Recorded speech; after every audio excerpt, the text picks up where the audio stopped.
ভোটারদের হুমকি তৃণমূল নেতার, পদ্ম ফুলে ভোট দেওয়া যাবে না। বহরমপুরের ছবি আপনাদের দেখাবো। বহরমপুরে রীতিমতো ভোটারদের হুমকি দিচ্ছে তৃণমূল নেতা। বহরমপুরের ভোটারদের হুমকি তৃণমূল নেতার, পদ্ম ফুলে ভোট দেওয়া যাবে না। ভোটারদের হুমকি তৃণমূল নেতা রাজু মণ্ডলের। সোশ্যাল মিডিয়ায় ভাইরাল হুমকি ভিডিও নজরে আসতেই তৃণমূল নেতাকে গ্রেফতার। কমিশনের নির্দেশে শুক্রবার রাতেই গ্রেফতার করা হয়। যে ছবি আপনারা দেখছেন সোশ্যাল মিডিয়ায় ভাইরাল হয়েছে, এই ছবি। আর কি হুমকি দিয়েছেন এই তৃণমূল নেতা একবার শোনাবো আপনাদের। যদি কাজ করে পদ্মফুলে ভোট দেওয়া যাবে না। যদি ভোট গন্ডগোল হয়েছে তাহলে ভোট দেওয়ার দরকার নাই। বাড়িতে আমি রসগোল্লা ছানা ওরা পাঠিয়ে দেবো। আর আমাদেরকে জিতিয়ে যদি কাজ করাতে হয় প্রত্যেকটা বিষয়ে, পাড়ার ছেলে পাড়ার লোক যারা তৃণমূল করে মানুষের পাশে থাকে 24 ঘন্টা, তাদেরকে ভোট দিতে হবে।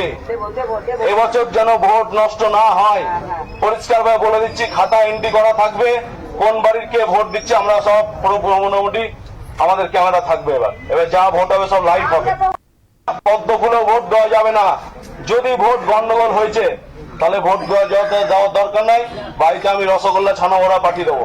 আর আমাদেরকে জিতিয়ে যদি কাজ করাতে হয় প্রত্যেকটা বিষয়ে, পাড়ার ছেলে পাড়ার লোক যারা তৃণমূল করে মানুষের পাশে থাকে 24 ঘন্টা, তাদেরকে ভোট দিতে হবে। এবছর যেন ভোট নষ্ট না হয়, পরিষ্কার ভাবে বলে দিচ্ছি। খাতা এন্ট্রি করা থাকবে, কোন বাড়ির কে ভোট দিচ্ছে আমরা সব মোটামুটি আমাদের ক্যামেরা থাকবে। এবার যা ভোট হবে সব লাইভ হবে। আপনারা দেখতে পাচ্ছেন যে এই তৃণমূল নেতা রাজু মণ্ডল কিভাবে রীতিমতো হুমকি দিচ্ছেন এবং তিনি বলছেন যে পদ্ম ফুলে ভোট দেওয়া যাবে না, ভোট দিতে হবে তৃণমূল কংগ্রেসকে।